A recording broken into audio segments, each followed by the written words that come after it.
महाराज जी, मुझे खुद पर बहुत डाउट रहता है कि मैं जीवन में कुछ करने के काबिल हूँ भी या नहीं। मैं अपने घर में बड़ी हूँ, माता पिता और छोटे भाई हैं। मेरी जो जिम्मेदारियां उन्हें पूरा कर पाऊंगी नहीं कर पाऊंगी। काफी बार परीक्षाओं में भी ऐसा होता है कि मैं सफल हो पाऊंगी नहीं हो पाऊंगी। इन सब प्रश्नों का उत्तर भगवान के चरणों का आश्रय लेने से समाधान मिल जाएगा। हम पीछे आगे श्री भगवान को करो, वो सर्व सामर्थ्यशाली है। वो कर तुम अन्यथा कर तुम, वो सब संभाल लेंगे, पक्का संभाल लेंगे। जब हम अपने ऊपर तो डाउट कर सकते, लेकिन भगवान के ऊपर डाउट नहीं कर सकते। वो मूकम करोति वाचालम पंगुम लंघयते गिरिम यत् कृपातम हम वंदे परमानंद माधवम।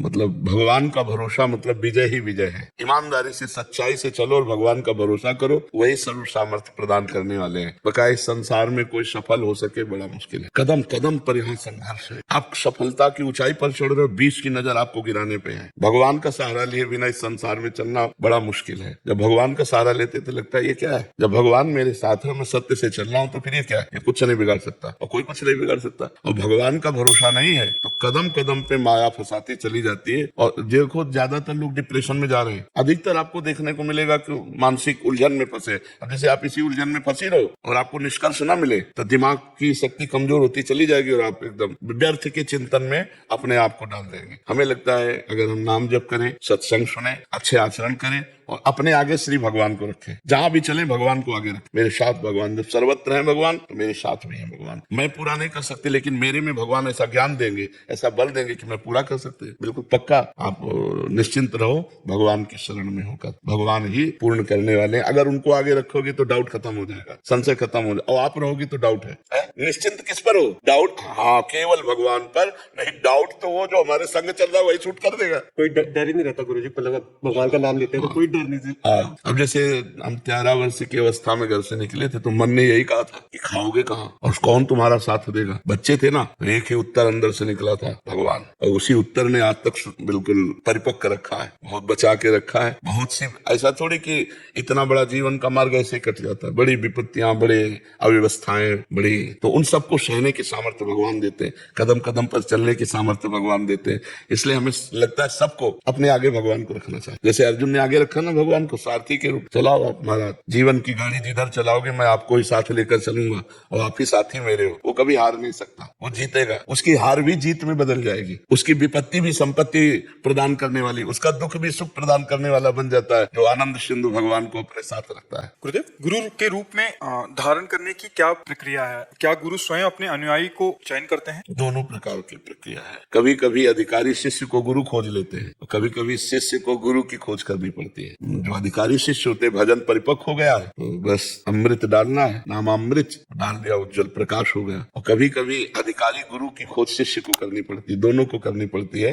और सबसे बड़ी प्रक्रिया है कि पहले भगवान को गुरु बनाओ, वही सबके गुरु है। हे करुणा में प्रभु, यदि प्रगट में गुरु की आवश्यकता है तो आप आकर के हाथ पकड़ लो या मुझे वहां पहुंचा दो। मुझे पता नहीं कि कौन सच्चा है कौन कच्चा है, कौन मेरा गुरु है कौन मेरे गुरु योग्य नहीं। नाथ, आप ही मेरे गुरु हो। अगर प्रगट में गुरुदेव की जरूरत है तो आप मुझे पहुंचा दो या गुरुदेव को हमारे समीप ला दो। नाथ, अब ये भार आपके ऊपर। हम यही कह रहे हैं, पहले भगवान को आगे करो। किसी भी विषय में भगवान को आगे कर लो, आप कभी धोखा नहीं खाएंगे। आपको कोई छल कपट से फंसा नहीं पाएगा, क्योंकि भगवान साथ है। और भगवान नहीं साथ आगे है तो आपकी बुद्धि मान लो प्रवचन देख के मान सकते हैं, हजारों की भीड़ देख के मान सकते हैं कि बहुत बड़े महात्मा है, पर पता नहीं कपट हो, पाखंड हो, छल हो, दम्भ हो। भाई सत्य क्या है ये तो गोविंद जानते हैं ना। माया का बाहरी रूप तो देखो, संसारी लोगों की भीड़ का कोई भरोसा नहीं। तो ये सब क्या गुरु जी होते हैं क्या? भाई गुरु तो बनाया अध्यात्म के लिए, लौकिक के लिए गुरु बनाया क्या? ये तो सब लौकिक है। और अध्यात्म की हमें पहचान नहीं तो अध्यात्म के लिए बंदे कृष्णम जगत, उन्हीं को मानो और वो जहां पहुंचा दे तो उन्हीं पे भगवत भाव कर ले तो कल्याण हो जाएगा।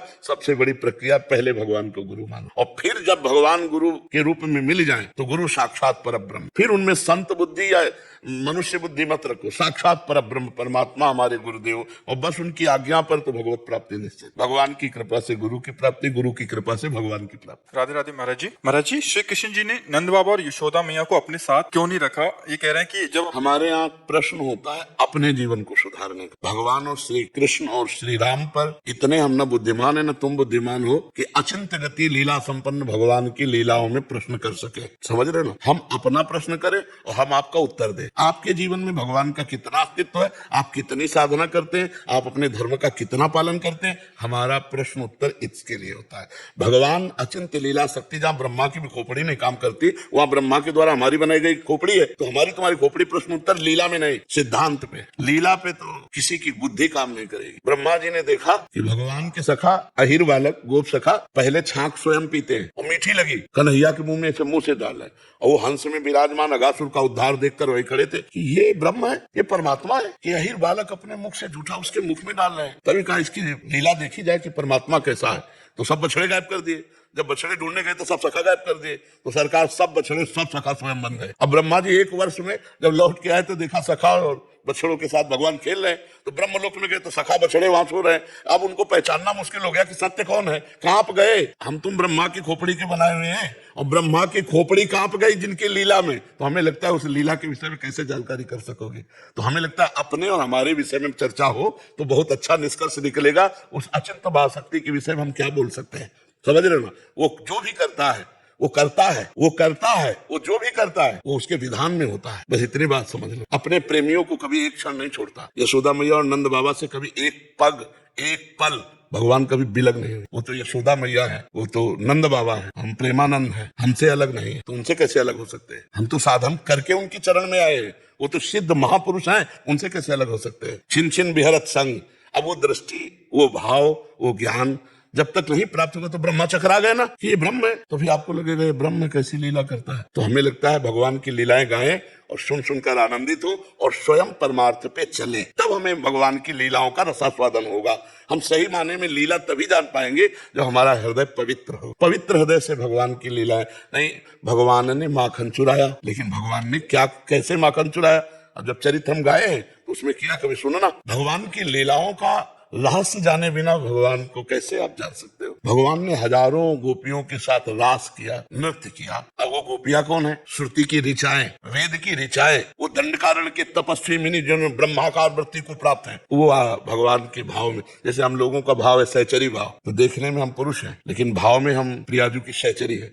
अरे तुम कैसे देख पाओगे, तुम्हें दिखाई देगा एक प्रेमानंद नामधारी 5 भौतिक शरीर में बैठा हुआ, लेकिन 5 भौतिक पुरुष शरीर है, और हम इसी समय वर्तमान में इस समय प्रियाजू की नित्य किशोरियां देख पा रहे हो, तो नहीं देख। तो ऐसे हम भगवान की जब एक उनके दास की महिमा को नहीं जान सकते हो तो भगवान की महिमा कैसे जान सकते हैं। इस शरीर की किडनी फेल है, डॉक्टर हो, अगर तुम्हारे आगे डॉक्टर लगा, चाहे जिस पदवी से बुद्धिमान तो हो ही, जिसका डायलिसिस रोज होता हो, अतरे दिन होता हो, उसकी सामर्थ्य दिनचर्या कर ले। आप खुद ही सब आपसे केवल ये चर्चा है। तो जिस महिमाशाली भगवान का आश्रय लेकर हम गरज रहे हैं, उन भगवान के चरित्रों को हमें लगता है गाया जाए प्रेम से और सुना जाए तो जीवन पवित्र हो जाए। महाराज जी, घर में रहकर पूजा करें या तीर्थ में जाना आवश्यक है? घर से ही स्मरण करने से देखो, सच्चा पुजारी वो है जो आंख खोले आंख बंद करे, दोनों एक बात रहे। घर जाए या चाहे तीर्थ रहे, एक बात हो। ईश्वर एक है, वो सर्वत्र है, वो सब समय है, वो सब में है, वो सबका है। अब इसमें ढूंढ लो, जब सर्वत्र है तो घर में भी है, जब सबका है तो तुम्हारा भी है, जब सब में है तो तुम्हारे में भी है, जब सब समय है तो इस समय भी है। आप समझ रहे हो, हमें कहीं भागने की जरूरत। हम अपनी भावनाओं को पवित्र करने के लिए पहले बाहर से शुरू करते हैं, चलो अमुक तीर्थ चलते हैं, चलो अमुक तीर्थ चलते हैं, पर लौट के आना है हृदय रूपी तीर्थ। जब आपका स्मरण चलेगा ना तो सारे तीर्थ आप में विराजमान है। जब भगवान विराजमान है तो और कौन सी बात रह गई, समझ रहे हो। ये केवल हम जो अनुसंधान करते हैं बाहर, चूंकि हम बहिर्मुख हैं, बाहर हो चुके हैं, तो बाहर अनुसंधान, अमुक मंदिर, अमुक जगह, अमुक, और धीरे धीरे धीरे जब हृदय पवित्र हुआ तो अंदर ही देख, यही है, यही वृंदावन है, यही काशी है, यही काशी विश्वनाथ है, यही वृंदावनेश्वर से प्रिया प्रीतम है। ढूंढ पाओ तो ढूंढ पाओ। चाबी घर में खो जाए और दरवाजे के बाहर ढूंढो, जिंदगी भर ढूंढते रहो, नहीं मिलेगी, लौटना घर में ही पड़ेगा। भूल हुई है, अंदर से बाहर आ गए हैं, बहिर्मुख हो गए हैं। तो सर्वात्मना न वृषजेत बहिरिंद्रियाणि, इंद्रियों को बहिर्मुख ना होने दो, अंतर में ले आओ। अभी डूब जाओगे अंतर में, आनंद ही आनंद। पर बाहर से अंदर आना बड़ा कठिन है। बाहर इतना सुहावना है कि अंदर आने का मन नहीं होता, नहीं। और जो अंदर आ गया वो अंदर का सुख मिला तो फिर बाहर उसे कुछ अच्छा नहीं लगता। ये भी बात, दोनों बातें समझ लो। तो हमें लगता है जहां रहो वहां ये निश्चय करो कि मैं भगवान के धाम में रह रहा हूँ। जहां हो मैं भगवान के साथ रह रहा हूँ, पास रह रहा हूँ, बस भगवान का स्मरण करो, ये खास बात। कभी कभी आंखें बंद करो तो श्री बिहारी जी के दर्शन हो जाते हैं कभी कभी। तो आंखें खोलने पर कौन है? तो इन सब में वही बैठा है। मंदिर गए ना तो मंदिर का ढांचा बना है ना, फिर उसमें बिहारी जी है ना, ऐसे ही ढांचा बना है, पुरुष का स्त्री का ढांचा बना है, और इनके हृदय मंदिर में बिहारी जी बैठे, देख लो तो बहुत निहाल हो जाओगे। महाराज जी कभी कभी मैं आपसे नाराज हो जाती हूँ, फिर उसके बाद जब गाड़ी में कभी बाहर निकलती हूँ तो आप मुझे आसमान में भी दिखाई देते हो। नहीं, हमारी नाराजगी हमसे गलती कौन सी होती है? नहीं, जैसे कभी कभी ऐसा हो जाता है, मैंने बोला कि मैं यहाँ पे ठीक हूँ और आप फिर भी मेरे को उसकी सजा देते हो जो मैंने नहीं किया। नहीं, हम तो किसी को सजा ले देते, हम तो प्यार ही प्यार सबको करते। सजा देने का मतलब है दंड विधान वो ईश्वर के द्वारा होता है। जैसे हमारे द्वारा कई ऐसी गलतियां होती जिनका प्रायश्चित नहीं होता, तो वो जलन के रूप में अंदर होते हैं। तो हम समझते हैं संत या गुरुदेव, आप सच्ची समझो जैसे माँ, ऐसे संत होते हैं जो भगवान के संत जन होते हैं, उनका माँ जैसा स्वभाव होता है। वो सबका मंगल करना चाहते हैं। जो भगवान से अपने चित्त को जोड़े हुए हैं, उनको तुमसे कुछ नहीं चाहिए। तुम्हारा मंगल कैसे हो, ये तो तुम्हारे सुख का संविधान करने में तुम्हारे को जो जलन होती है वो तुम्हारे द्वारा किया हुआ असत कर्म है, अन्यथा जलन हो ही नहीं सकती। गुरुजी, आज के समय में जो गलत संगति हो गई है और चार लोग क्या कहेंगे, इससे कैसे बचे? अंदर ये बार बार आता है जब चार लोग किस कोटि के क्या कहेंगे? वो खुटिया गुरुजी जो अधर्म पे चलते हैं, अधर्म पे चलते हैं, जो बाधा बनते हैं किसी भी काम करने में। जब आप धर्म से चलते हैं कि अधर्म से? नहीं, जब ये धर्म से चलते हैं तो जो अधर्म से चलने वाले हैं वो क्या कहेंगे, ऐसा भावना आ सकती कुछ तो लोग कहेंगे, जितना उनका दिमाग हो उतना कहेंगे। अगर हम लोगों के लिए जिए तब तो छोड़ दो कि तुम सुख शांति से जी सकते हो। लोग तुम्हें सुख शांति से, अगर उनके कथनानुसार चलोगे, लोगों का अलग दिमाग रहता है और सब लोगों के वृत्ति को हम प्रसन्न कर सके ऐसा असंभव। हम कई बार उदाहरण देते हैं। एक घोड़े में जवान बेटा और बूढ़े जा रहे थे, तो उसने सोचा बूढ़े बाप को घोड़े में बैठा देते हैं। तो आगे चार लोग मिले, बोले तुम्हारे सामने लड़कवा का पैदल चला रहे, तुम घोड़े पे चढ़े हो। बोले बेटा तुम चढ़ जाओ, वो नीचे चले। आगे लोग बोले जवान तुझे शर्म नहीं आ रही, बूढ़े को पैदल चला रहा है तो घोड़े पे चढ़ रहा है। बोले आओ बाप जान से में बैठ जाओ। पिता को बैठा लिया। बोले हराम का घोड़ा मिला होगा तभी दोनों चढ़े हो। दोनों उतर गए। बोले कितने बेवकूफ है, घोड़ा खाली जा रहा, दोनों पैदल। अब बताओ घोड़े वाला क्या करे? अगर लोगों के कथनानुसार चले तो घोड़े वाला क्या है, अपनी मस्ती में चले। लोग क्या कहते हैं ये हमें। अगर आपको यह वीडियो अच्छी लगी है तो वीडियो को लाइक करें, कमेंट करें और चैनल को सब्सक्राइब जरूर करें। और मैं आपको मिलता हूँ कल एक और नए वीडियो के साथ।